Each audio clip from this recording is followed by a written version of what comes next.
여러분, 혼자 주식 투자하시면서 종목 관리와 새로운 종목 발굴 힘드셨죠? 머니케어 뉴스는 일반인과 직장인을 위해 적정한 포트폴리오 구성과 관리를 함께 하고 있습니다. 중개 단계 스윙 거래와 롱숏 거래를 통해 매월 15개 이상의 수익 실현을 목표로 운영 중입니다. 케어맨 클럽 회원이 되시면 프리마켓부터 장 마감까지 실시간 브리핑을 통해 변화가 많은 증시에서 적절한 투자 시나리오 대응으로 성공적인 투자 생활을 만들어 보실 수 있습니다. 변화가 많은 증시의 좋은 친구. 바로 머니케어 뉴스 케어맨 클럽 회원으로 성공적인 투자 생활을 경험해 보세요. 안녕하십니까 여러분. 실전 투자 케어링 서비스 통해서 여러분들 실전 투자에 많은 도움 드리고 있는 성우투자 머니케어 뉴스 공략주 체크앤 스터디 진행하도록 하겠습니다. 오늘 여러분들이 좀 체크해야 될 종목들 당연히 어제 움직였던 처음 움직였던 종목이 바로 업종이 바이오하고 로봇이었다고 생각하시면 좋겠습니다. 그동안 상당 기간 쉬어오던 종목인데 현재 지수도 상당히 올라가고 어느 정도는 키 맞추기 해줘야 되는 그런 과정들이 나타날 것으로 생각을 하고 있어요. 그것도 어제부터 해서 화, 수, 이 정도 수준에서 생각을 하셔야 될 것 같습니다. 급하게 올라오는 만큼 그 급하게 올라오는 이유에 대해서 생각을 좀 해보셔야 될 것 같아요. 좋기도 하지만 급등하는 케이스 같은 경우 여러분 뭐 한다? 예, 바로 수익을 추구해 나가는 그런 내용으로 다 이야기 드리고 싶어요. 저라면 그렇게 할 거라고 생각을 하고 있습니다. 물론 전체를 다 수익을 내면서 갈 필요는 없겠죠. 한두 종목들은 또 욕심을 내면서 드립을 가는 것들도 때로는 필요하기도 합니다만 그건 제가 채널에서 방송에서 이야기할 내용은 아니고 여러분들이 셀프 처리하시면 되는 부분이지 않나라고 생각을 하고 있고요. 저는 이렇게 생각을 해요. 월화수는 괜찮을 건데, 그 다음에 목요일이나 또 다음 주 월요일, 그리고 그 다음 주 정도는 그래도 소강 상태로 가야 되는 게 극히 정상적인 시장 상태이지 않나라고 생각을 하고 있습니다. 왜요? 당연히 시장은 눈치를 보기 시작하는 그런 포인트가 발생하게 되어져 있다라고 생각할 수가 있겠습니다. 지수도 상당히 상승을 했고요. 종목별로도 우리가 좀 부담되는 자리까지 오는 거, 이런 것들이 상당히 단기적으로 발생이 됐기 때문에 그 점에 대해서는 우리가 항상 좀 체크를 하고요. 지금 우리는 포트폴리오를 갖다 많이 좀 정리를 했기 때문에 현금 비중이 거의 뭐 지금 50% 이상이 유지되어져 가고 있습니다. 그래서 그런 자금들 같은 경우는 지수가 조정이 왔을 때 그 돈들을 사용할 준비를 하고 계시면 되는 것들이 지수가 조정이 아니면 대부분 종목들은 어떻게 돼요? 그냥 치고 달립니다. 치고 달릴 때 우리가 추격을 한다거나 또 열심히 또 강분해서 같이 또 흥분해서 또 거래를 하다 보면 갑자기 지수가 조정이 들어오는 케이스는 우리가 원치 않든 사실 원치 않죠. 지수가 조정 들어오는 것들을 대부분 사람들은. 그런데 시장은 그렇게 편안하게 내버려 두진 않습니다. 그러니까 장이 좋을 때는 항상 즐겨 나가시고 장이 그럴 때는 현금을 또 많이 마련해 가는 그런 자연스러운 흐름을 여러분들이 만들어 나가시면 좋지 않을까라고 생각이 들고요. 공략적 체크리스트들은 뭐 당장 공략해야 될 것도 있긴 하지만 우리가 사전에 인지하고 있다가 또 좋은 또 포인트가 들어오게 되면 그 공략 포인트를 또 활용하기 위해서 미리 인지하는 차원에서 진행하고 있다는 점도 항상 여러분들에게 강조드리고 싶어요. 오늘도 한번 같이 이야기 드려보도록 하겠습니다. 현대모비스 같은 경우는 저희가 지난주에 수익 실현을 했습니다. 그렇지만 12% 정도 제가 수익 실현 의견들을 다시 좀 늘리고 들어오고 있습니다. 당연히 늘림이 들어와야겠죠. 자, 현대모비스 같은 경우는 시간을 두고 장기적으로는 관점에서 볼 때는 뭐 무조건 홀드의 개념을 저는 이야기 드릴 수밖에 없을 거라고 생각이 들고 있습니다. 기본 자동차 부품에 깔려있는 기본 매출, 거기에 지금 여기서 제가 장표에 올려는 버전 SDB하고 보스턴 다이나믹스의 이슈, 이런 것들이 같이 겹쳐져 있기 때문이죠.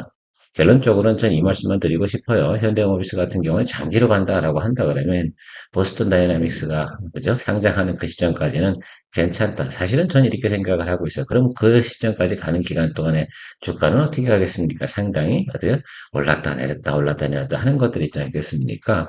그럼 그걸 잘 또 활용해 나가서 거래를 해 나가는 그런 또 우리가 센스를 발휘하면 저는 된다라고 좀 생각을 하고 있습니다. 시장에서는 이걸 모멘텀으로 보고 있는 것들이에요. 바로 자율주행 관련된 전략하고요. 보스턴 다이나믹스의 로보틱스 사업 이 부분에 대해서 포인트를 좀 잡고 여러분들께서 그걸 이용해서 사실은 어떻게 보면 그런 거잖아요. 기존에 있던 자동차 부품 관련된 매출은 고정빵이잖아요. 그죠? 깔고 있는 맛이 있을 거. 그 위에서 이런 식으로 움직여가는 형태가 나타날 가능성이 있는 것. 이 점은 누구도 다 상상이 가능하지 않겠습니까? 그럼 저것을 활용해 나가면 좋겠다라고 말씀드리도록 하겠습니다. 자, 그러다 어느 날 되다 보면 또 결정적인 순간이 오면 쭉 정비를 타고 올라가는 그런 형태가 나타나겠죠. 지금도 어느 정도는 그 형태가 구성이 되어져 가고 있는 모습이면 틀림없습니다. 그럼에도 불구하고요, 실적 발표가 나오고 이렇게 되면 그런 과정 속에서 또 매크로가 어느 정도 또 브레이크를 또 줄 수 있는 그런 상황은 벌어져 있다라고 생각할 수가 있겠습니다. 지난번에 여러분 저희가 거래했던 주가 위치가 41만 8천 원이었어요. 그러니까 거길 다시 보고 기다려 주시면 저는 될 거다 이렇게 생각을 하고 있고요. 현재 시장에서 보고 있는 미래 목표가는 이 정도 보고 있는 거죠. 거기에 사실은 미래에 관련된 그 비전이 있지 않겠습니까? 그거에 대한 부분까지 다 계산을 넣었을 때가 한 이 정도 된다 해서 낮게 오는 데는 한 52에서 지금 형성되어 있는 것들은 한 58만 원 이 정도의 목표가를 가지고 있는 것을 볼 수가 있겠습니다. 당연히 12개월 포워드로 보면 그렇게 볼 수가 있겠죠. 그리고 현재 주가에서 그 정도로 가는 상황을 갖다 우리가 잘 또 투자 시나리오를 구성해서 여러분들과 같이 플레이해 나갈 수 있는 시간을 줬다라고 생각이 들어요. 우리한테 주어진 시간은 약 1년 동안 이동 종목에 대해서 우리가 몇 번이나 거래할 수 있을까라는 부분에 대해서 생각을 해보시면 좋지 않을까라고 생각이 들고요. 종국엔 결국은 현대차 관련된 기업들의 모든 마지막 마중물은 현대모비스다라는 부분을 제가 강성 강조드리고 있습니다. 그걸 인지한 상태에서 하는 것들이죠. 그래서 설사 우리가 거래하다가 어느 상태가 안 좋은 경우가 발생될 수 있잖아요. 매크로가 안 좋든 어쨌든 조정이 크게 들어오는 경우가 생긴다 하더라도 크게 우리가 놀랄 이유가 별로 없다라는 말씀 드리고 싶고요. 영업이익 부분은 이런 형태로 움직입니다. 이건 지난해, 올해 움직이 점차 하반기로 가면 갈수록 커진다는 것들을 볼 수가 있겠고요. 여러분들이 보셔야 되는 포커스가 지속적으로 어떻게 돼요? 성장하는 포인트가 있는데 제가 생각하는 로봇 관련된 부분 사업이 좀 진행되거나 그런 과정 속에서는 좀 더 모멘텀 밸류를 좀 더 높게 받을 가능성이 상당히 있다라는 것들을 우리가 생각을 해볼 수가 있겠습니다. 그동안은 뭐 자동차 부품 가지고 진행을 했기 때문에 높은 밸류에이션을 받지 못했어요. 그러나 이게 되게 웃긴 게 보스턴 다이내믹스 상장이라는 이슈가 있을 거예요. 거기에다 플러스 알파게 하게 되면 실제로다가 동사의 기업 가치는 더 높게 평가받을 수 있는 그런 내용이다라고 생각할 수가 있겠어요. 마치 지주사 역할을 하고 있는 그런 내용도 없지 않아 있다고 볼 수밖에 없기 때문에 나중에는 그런 것까지 다 생각을 해서 계산을 좀 해야 됩니다. 그래서 저는 이렇게 생각을 해요. 보스턴 다이내믹스 상장까지 고려를 한다. 그러면 저는 80만 원 정도도 갈 수 있는 내용은 있을 것이다라고 보고 있습니다. 야, 그런 거는 제가 지금 이야기 드릴 내용은 아니고 우리는 어쨌든 이렇게 갈 거다 이거죠. 우상방으로 가는데 큰 사이클을 두고 가겠죠. 종목이 몫이 거니까. 보통 상단과 하단이 거의 20% 이상 벌어지는 그런 형국으로 해서 진행될 가능성이 상당히 높다라는 것도 생각해 볼 수가 있겠습니다. 차트 보면은요, 여기는 이제 어쨌든 그런 내용도 있어. 로봇 사업 관련된 내용, 이슈 더 오면서 이제 가치가 좀 더 올라가는 거, 이렇게 생각해 볼 수가 있겠는데, 올해는 이 스펙 안에서만 거래하시면 된다라고 저는 생각을 하고 있어요. 이미 상단은 보여줬고, 하단 부분도 보여줬습니다. 그러면 우리가 이 부분 자체를 계속해서 우리가 체크를 해봐야 되지 않나라고 생각이 들어요. 지금 내려오다가 지금 양봉이 하나 떴는데요. 제가 볼 때 조금 아래쪽에 들어오는 경우가 있을 겁니다. 자, 분명한 건 22 이동평균선과 여기 120 이동평균선 요 사이 정도에서 교차하는 자리가 나올 때 거기서 또 스타트하면서 다시 재공략해 줄 수 있는 환경은 나타났다라고 생각할 수가 있어서 그 부분 체크해 주시면 괜찮지 않을까라고 저는 생각을 하고 있습니다. 여기서 바로 오른다라고 하면 그냥 기다리세요. 예, 분명한 거는 그냥 치고 달릴 수 있는 상황, 그런 모멘텀을 가지고 있지는 않아요. 지금 현재 상황으로는.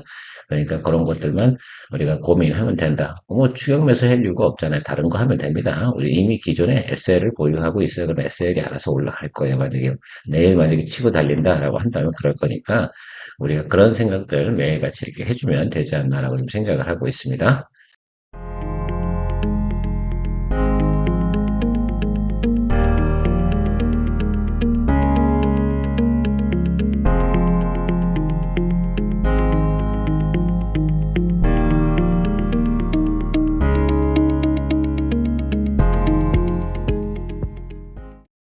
APR 한번 체크해 보도록 하겠습니다. APR 그 실적 가이던스를 이렇게 쭉 살펴보면 지난해 파마리서치의 어떤 실적 추정표하고 밸류에이션 받는 내용이 비슷하게 형성되는 것들을 알 수가 있겠습니다. 자, 그런 것들 참조해서 한번 우리가 다시 거래를 해볼 수가 있겠다. 그래서 2027년도도 좋다 이렇게 나오긴 하는데 여기 일단 보지 맙시다. 지금은 이 종목이 좀 가치나 밸류 이런 것들을 높게 보고 있는 것들은 성장이 이루어지고 있다라는 것들 포인트를 받고 있는 것들이거든요. 이 점을 우리가 생각해 주시면 되겠다라고 생각이 들고 통상 동사 같은 경우도 역시 3분기까지 거래해 주는 거는 무난하다. 그 사이에서 만약에 우리 공격 앞으로 했는데 조정이 좀 들어왔다라고 한다거나 하면 그렇게 너무 고민할 거리는 별로 없다. 그럼에도 불구하고 우리가 항상 조정 시에 매수하는 것들은 기본 틀이니까 조정 시에 매수가 들었는데 그거보다 더 조정이 들어왔다. 그럴 때 쫄지 말자. 이런 뜻으로 해석을 해주시면 될 것 같습니다. 2025년도 대비해서 2026년도에 나온 예상 같은 경우 상당히 크게 나타난다는 것도 생각해 볼 수가 있겠어요. 거의 뭐 YY 대비해서 성장성이 거의 70%, 80% 가까이 나오는 내용들이 나오고 있거든요. 그렇게 생각해 보면 여러분들께서 이 종목 같은 경우는 올해도 충분히 고점을 찍은 자리가 어느 정도 있다고 하면 눌림다 해서 충분히 공략해 볼 수 있는 내용을 가지고 있다라는 것도 생각해 볼 수가 있겠습니다.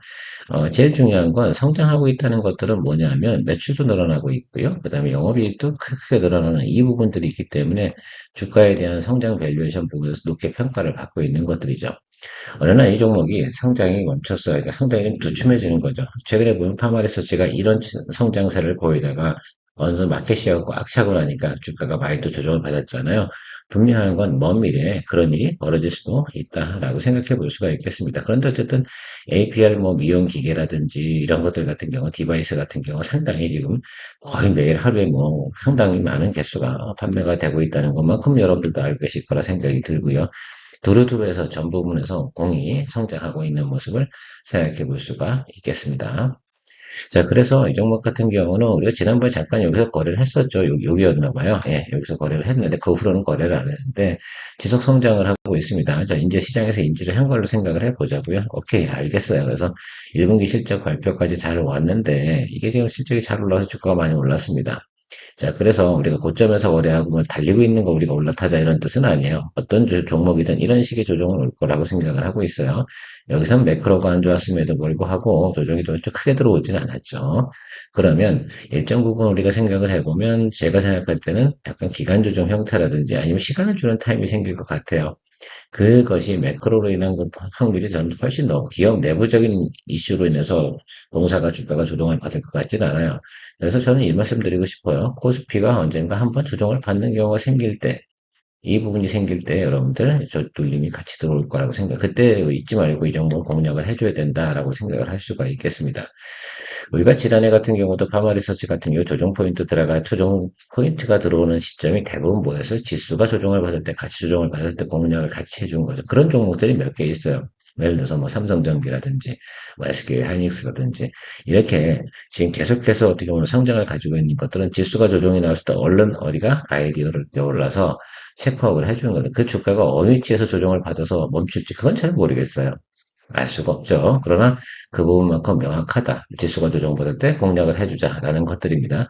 그렇다 그 구간이 만약에 40만 원이었어라고 해도 더 밑으로 내려가도 우리가 충분히 커버 칠 수 있는 내용을 가지고 있는 회사임에 틀림이 없지 않나 이렇게 생각이 들어서 여러분들과 같이 공유해 봤습니다. 자, 현대로템 체크해 보도록 하겠습니다. 현대로템 같은 경우는 저는 지난번에 20만 원 미들선 밸류가 싸다. 일단 여러분 모두 생각을 하셨을 거예요. 그래서 18만 원 정도 가면은 밸류에이션이 상당히 낮다 판단이 되기 때문에 매수세가 들어왔던 것들도 기억해 볼 수가 있겠어요. 그래서 우리가 18만 원에서 한 21만 원 사이에서 또 거래 한번 하고 지금 쉬고 있는데요. 그럼 단기적으로 계속 치고 올라갈 거냐? 아니에요. 농종목 같은 경우는 결과적으로는 방산에서 기본적인 매출과 그다음에 내일 솔루션 이쪽 부분에서 괜찮을 것임에 틀림이 없는데 지금 당장 매출이 좋아지는 그런 구조는 아니란 말이에요. 그러면 어느 정도 올라왔으니까 잠시 한번 눌렸을 때 그 자리가 저는 한 20만 원 자리로 보고 있거든요. 아직은 들어오고 있지는 않아요. 최근에 계속해서 전쟁 이슈가 있고 뭐 이렇게 진행하다 보니까 그런데 제가 보니까 차트 모양새나 수급의 흐름상으로 보면 여기서 파워풀하게 위로 밀만한 모멘텀은 없어 사실은. 그래서 어느 정도 적정 밸류보다 조금 낮아지는 그 부분에서 매수가 들어올 가능성이 상당히 높다 이렇게 판단이 되고 있습니다. 그래요. 뭐 여기서 표현하고 있는 것들이 바로 그거예요. 18만 원짜리고요. 근데 폴란드 관련된 부분 이후로도 이제 지금 여기 페루, 이라크 이쪽 관련된 부분 잠깐 지금 거기가 지금 난리가 아니잖아요. 지금 정치 상황 자체가 그런 것들이죠. 그것들이 좀 지나고 나면 다시 한번 또 관심을 받을 수 있을 것으로 생각을 하고요. 레일 솔루션 부분도 괜찮잖아요. 베트남이라든지 또 이런 데서 그죠? 도시철도 관련된 것도 수주 내용 이런 것들도 있기 때문에 저는 충분히 앞으로 긍정적인 실적 부분은 유지가 될 것으로 생각을 하고 있습니다. 가이던스 한번 체크해 보도록 하겠습니다. 우리가 좀 생각해 봐야 되는 건 바로 이런 부분들이지 않을까라고 좀 생각이 들고 있어요. 그래서 여러분이 좀 체크하셔야 되는 부분 요건데, 그래서 여기 지금 하반기로 가면 갈수록 어떻게 돼요? 괜찮죠? 이게 지금 그러니까 어떻게 보면 우리 1분기 들어오는 건 주가가 조정을 받아야 되는 건 제가 지난번에 리포트 드렸던 내용이긴 해요. 1쿼터 별로 안 좋고 2쿼터부터 개선되는 것들이죠. 그러면 저는 3천원 넘어가는 그 단계에 있을 때 주가 위치는 얼마일까라고 생각을 해보면 바로 우리가 지난번에 거래했던 23만 원 구간 이 정도 된다고 생각하시면 좋겠어요. 지난해 가장 높았던 구간 있지 않겠습니까? 그 정도보다 조금 높은 위치, 그 정도까지는 충분히 볼 수가 있는 그런 내용도 있고요. 또 내년도까지도 계속해서 수주정부가 있기 때문에 양호한 부분도 분명히 같이 존재함을 저는 생각을 해볼 수가 있겠습니다. 자, 그래요. 그럼 우리가 지난해 고점 자리가 어디였어요? 예, 바로 여기잖아요. 이 라인을 좀 생각해 주세요. 다 온 거잖아. 그렇지 않습니까? 그래서 지금 여기서 추가로 더 모멘텀 받고 올려봤자 얼마나 올리겠어요? 밸류에이션을 지난해보다 더 많이 줄 것 같지는 않아요. 지금 현재 분위기 상으로 보면. 그럼 지난해만큼 준다라고 생각하면 한 28 정도까지는 갈 수 있는데, 시장 컨센서스 자체가 조금 더 높은 구간까지 있어요. 30 한 2만 원 뭐까지 보는 데도 있고 그런데 우리가 기술적으로 한번 생각을 해보면 저 자리인데 여기서 바로 치고 여기까지 갈 수 있는 환경이냐 그렇지는 않겠죠. 자 그러면 보통 보면 이렇게 올라오게 되면 이 기본 그죠? 1번 시그널이 터졌다고 생각을 해보면 다시 눌려줘야 되거든요. 그렇죠? 2분기 실적이 아주 좋지 않기 때문에 지금 이게 2분기까지 밸류를 거의 다 땡겨온 것 같아요. 제가 생각할 때. 그러면 우리가 좀 적정하게 생각을 해주면 이 정도 구간. 그러니까 제가 보는 건 지금 한 21만 원대 이 정도 생각을 하면서 그러니까 지금 당장 하자는 얘기는 아니거든요. 더 올라갈 수 있는 여력은 없다. 그러니까 추격 매수할 필요는 없다. 이 부분이고 시그널적으로도 윗골이 계속 떨리잖아요. 그죠? 부침이 있다는 소리죠. 여기 계신 분들 같은 경우 위로다가 이제 무슨 모멘텀으로 위로다 자꾸 당겨 살 수 있겠어? 그렇지 않지 않겠습니까? 그러니까 우리가 여기서 수익 실현하고 나서 한 달 동안 내내 열심히 한 것들이 겨우 그렇죠. 요만큼 올라갔다 다시 이제 뭐 쉬거나 이렇게 되는 것들이죠. 당연히 이렇게 되다 보면 저점부터 여기서부터 여기까지 올라간 구간이 충분히 차익 실현할 수 있는 구간이 왔고 여기 매물대에서 이미 어떻게 복잡해요. 그렇지 않겠습니까? 그래서 그 점 생각해 주시면 저는 눌림이 들어오는 게 극히 정상이다. 근데 대신 또 22만 원 이런 데서 살 필요는 없어. 왜? 거기서 치고서 다시 오히려 올라가봤자 먹을 게 별로 없거든. 그래서 아주 확실하게 21만 원대 초반 정도 오는 걸 확인 한번 해보는 쪽으로 생각해 보도록 하겠습니다. 그렇게 생각해 보고 아니면 뭐 안 하면 다른 거 하면 되지 않겠습니까? 우리 이미 당선에 대해서 포트폴리오가 있기 때문에 급하진 않다. 이렇게 말씀드리도록 하겠습니다. 자, 마지막으로 제가 카지노 관련된 이야기 한번 드려보도록 하겠습니다. 일단 뭐 롯데관광개발 인기가 제일 많고요. 그 다음에 파라다이스, 그 다음에 GK를 이렇게 있겠죠. 얘는 아직도 밑에서 빌빌거리긴 하는데요. 이 정도면 그냥 사도 돼. 그 정도 되는 거예요. 그러니까 올라가는 거는 한 번 정도 분명히 있을 텐데 얼마나 올라갈지 잘 모르겠어요. 그런데 제가 생각하는 건 보통 보면 이 라인까지는 와요. 221과 121 라인 이 사이까지는 와요. 그럼 이 기본 수익은 나오거든. 그 점을 좀 생각해 보시면 좋을 것 같고, 그래서 저는 이 종목에 대해서 어떻게 돼요? 예, 기본적으로 그냥 중복 포트폴리오 라고 하더라도 파라다이스하고 같이 해서 한 번 정도 가도록 하겠습니다. 그래서 먼저 올라오는 거 있으면 먼저 수익 내고, 뭐 먼저 올라가는 게 당연히 롯데관광개발이나 파라다이스 이런 것들이 먼저 올라가겠죠. 그리고 나면 얘도 따라 올라올 것이다라고 생각을 하고요. 저는 어쨌든 이번에는 인바운드 쪽이 좀 괜찮을 거라고 좀 생각이 들어요. 그래서 여러분들께서 그 점 좀 생각을 해보시면 좋지 않을까라고 생각이 들고요. 오늘 뭐 쉬고 있는데 여기서는 뭐 굳이 뭐 평단 조절만 잘해주면 될 거다 이렇게 저는 생각을 하고 있어요. 왜? 수렴하고 있는 과정이지 않겠습니까? 그래서 마무리 국면이지 않나. 성수기에서 더 아래쪽으로 내려갈 수 있는 게 이건 계절성 특성이 특별하거든요. 그리고 제가 가이던스도 한번 체크해 봤는데 아주 그레이트하진 않아요 옛날처럼. 그러나 기본적으로 당연히 그죠 영업이익이 늘어나는데 리바운딩 올 수 있는 내용은 가지고 있고 성숙이다라는 것들 생각해 주시면서 이것도 한번 다시 우리가 생각해 볼 수 있는 짬을 가져보면 되지 않을까라고 생각이 들어요. GSPNL 같은 경우는 제가 4만 5천에 이야기 드렸었는데 그냥 바로 치고 달려버렸어요. 그래서 그냥 빠이빠이 하고 다른 것도 찾아봐야 되지 않나라고 좀 생각을 하고 있으니까 할 수 없죠. 뭐 냄새를 갖다가 같이 맡았는데 먼저 댐비는 걸 어떡하겠습니까? 제가 그래서 지난주 금요일 날 그 파라다이스 공략을 나서 뭐 다른 것들은 좀 소소하게 근데 마감 끝나고 나서 주가가 많이 올랐더라고요. 그래서 아 그랬구나. 사실 뭐 호텔 신라가 그 역할을 한 건 틀림없어서 호텔 신라가 사실은 오늘까지 이제 그쪽 호텔 업계를 상당히 주가를 많이 끌어올렸죠. 그러니까 요거 바람이 좀 죽으면 뭐 또 기회가 될지 안 될지 한번 확인해 보는 그런 차원으로 생각해 보도록 하겠습니다. 늘 여러분 투자 생활에 도움되도록 노력하고 있는 케어마이였습니다. 좋은 하루 보내시기 바랍니다. 성공의 길을 찾아 나아가 머니케어 뉴스와 함께해 중기 단기 홈스 거래로 매월 15종목을 잡아 투자의 기술 배우고 케어맨 클럽에서 시작해 말씀 매도 노하우로 성공적인 투자 즐겨봐.